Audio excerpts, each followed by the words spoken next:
Z. January 2016. 1. A pane of glass breaks in Bill Hodges' pants pocket. This is followed by a jubilant chorus of boys shouting, "That's a home run!" Hodges winces and jumps in his seat. Dr. Stamos is part of a 4-doctor cabal, and the waiting room is full this Monday morning. Everyone turns to look at him.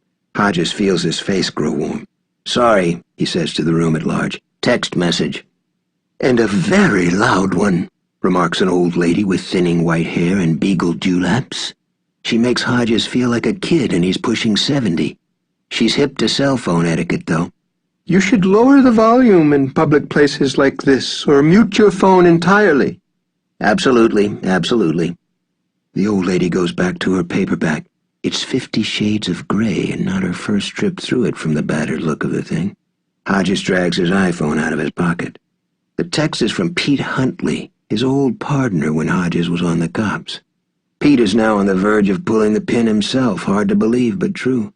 End of watch is what they call it, but Hodges himself has found it impossible to give up watching.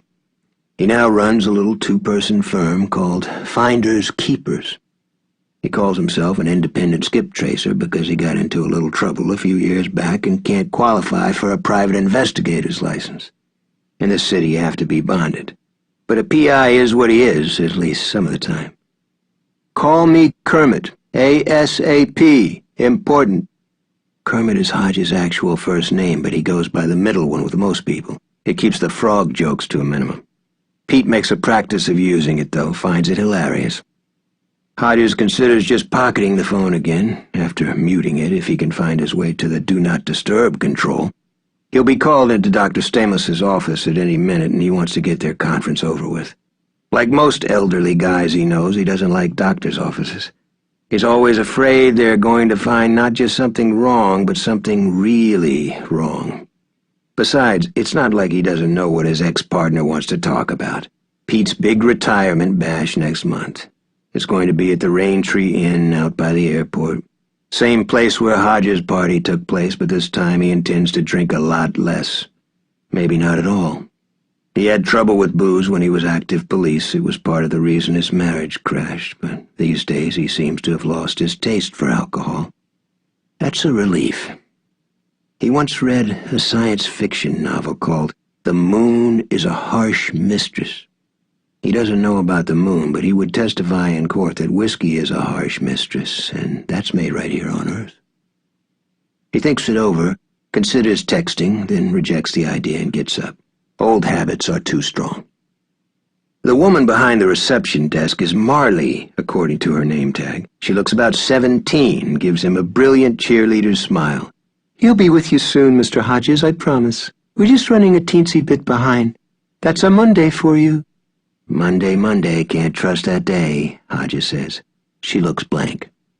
"I'm going to step out for a minute, okay? Have to make a call."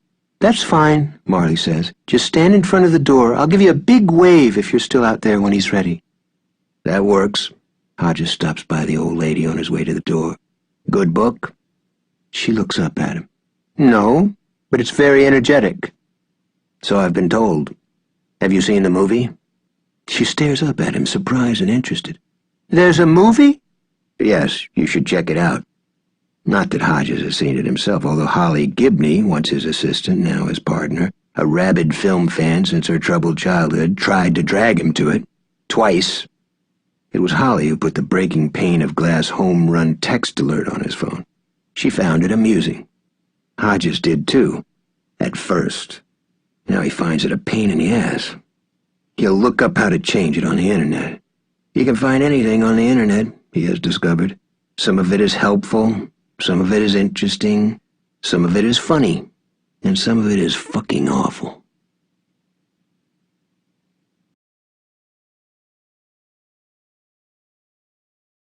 Chapter 1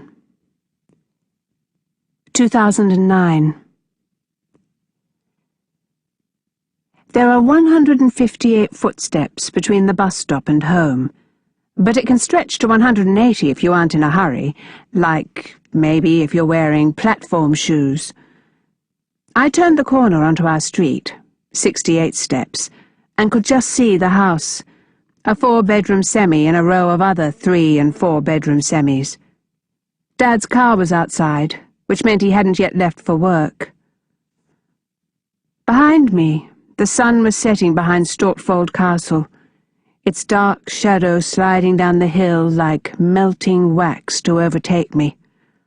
On a different sort of day, I could have told you all the things that had happened to me on this route.